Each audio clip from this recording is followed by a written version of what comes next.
বলো। এই যে এটা কারি পাতা আর এই যে এটা কাঁঠাল বীজ, অনেকগুলো আমি ছাড়িয়ে রেখেছি, আরগুলো তুমি ছাড়িয়ে নেবে। আর কারি পাতাটা ধুয়ে রাখছি। আর এই যে তুমি যে সবজি বানাইছি বলেছিলে, কাঁঠাল বীজ দিয়ে? হ্যাঁ হ্যাঁ। আচ্ছা, সবজিটা আজকেই বানাতে হবে? হ্যাঁ। আচ্ছা ঠিক আছে, এটা কিন্তু একটা দারুণ রেসিপি। হ্যাঁ ঠিক আছে, আমি বানিয়ে দেবো, কিন্তু সব বীজগুলো তো ছাড়ানো হয়নি। আচ্ছা চলো, তুমি ছাড়িয়ে ঠিক আছে, এটা একটু পরে ছাড়ালেও হবে। তার জন্য আমি প্রথমে কিন্তু এই বীজগুলোকে সবার আগে আমি সেদ্ধ করে নেবো। আর সেদ্ধ করার জন্য এখানে আমি প্রথমে বীজগুলো দিয়ে দেবো, তারপরে আমি দেবো কিছুটা জল। তো এই দিয়ে আমি এটাকে ভালো করে জাস্ট একদম সেদ্ধ করে নিতে হবে, ভালো করে, খুব সুন্দর। তো সেদ্ধ করে নিতে হবে।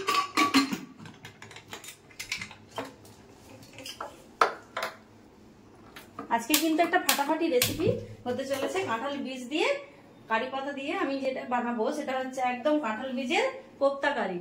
তো এই নমস্কার, welcome to my channel Tanu food junction. তো আজকে আমি এখানে কিন্তু কাঁঠাল বীজ আর কারি পাতা এই দিয়ে আমি কিন্তু বেশ দারুণ একটা জমজমাটি রেসিপি আপনাদের সাথে শেয়ার করছি।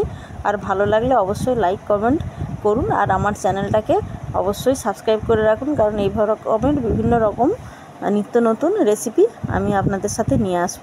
তো দেখুন কিভাবে আমি রান্নাটা করি। ভালো করে নিয়ে বেশ খোসাগুলো ছাড়িয়ে মাখবো। আর কিছুটা দেখুন এমনি আছে। তো এটাকে খুব ভালো করে আমি কিন্তু এগুলোকে এভাবে আমি সেদ্ধ করে নিয়েছি। এবারে আমি এটাকে বেশ ভালো করে মেখে নেব। তো দেখুন আপনারা ফুল ভিডিওটা। আমি খুব ভালো করে একদম সেদ্ধ করে এইভাবে একদম দেখুন পেস্ট করে নিয়েছি। ছোকা দেব।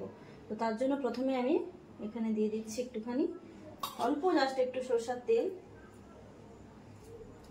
শুকনো লঙ্কা দুটো দিলাম, আর এখানে আমি দিচ্ছি রাই,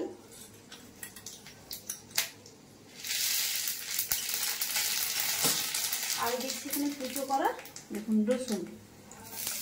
এরপরে আমি এর উপরে দেবো কিছুটা কারি পাতা।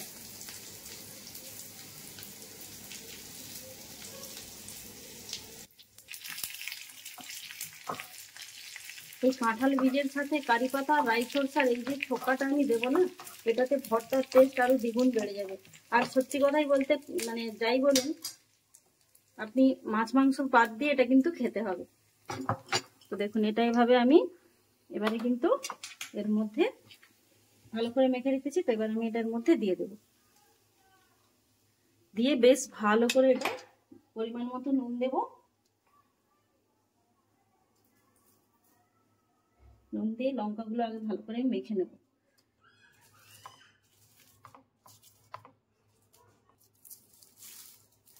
সবকিছু আমি পরিমাণ মতো দিয়েছি। তো দিয়ে এবার এটা কিন্তু ভালো করে মেখে নেব। তো আমি গোল গোল বলের আকারে বানাবো, যার জন্য আমি এখানে দেখুন 1 চামচ মতো আমি এখানে বেসন দিলাম। আর আমি দিচ্ছি এখানে এটা জাস্ট মাখার জন্য আমি এখানে দুধ দিলাম।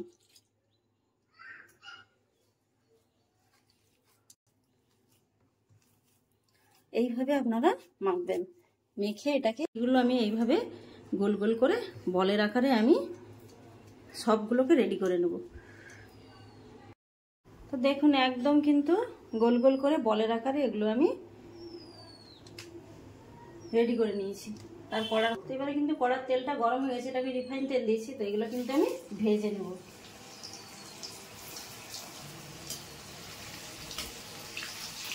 এইভাবে আমি এগুলোকে ভেজে নেব।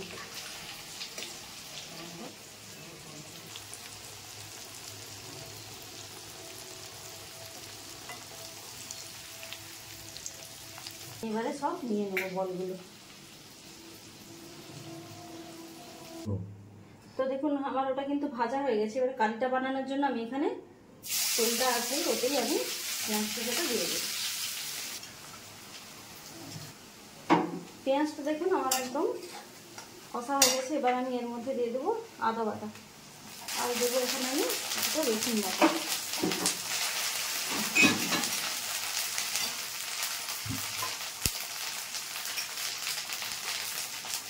পরিমাণ মতো দেবো লঙ্কা, হলুদ,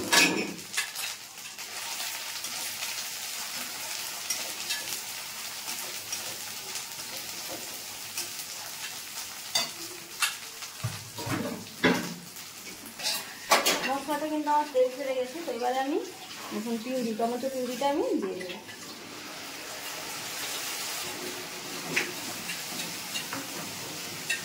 দিয়ে এগুলোতে জাস্ট অল্প করে কিন্তু আমি জল দেবো, আর এটার সেদ্ধর কোনো ব্যাপার নেই।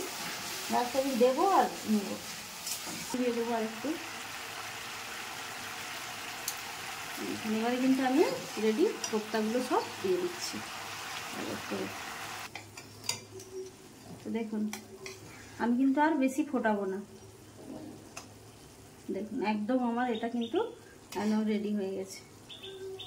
এটা গরম ভাতের সাথে দারুণ একটা রেসিপি।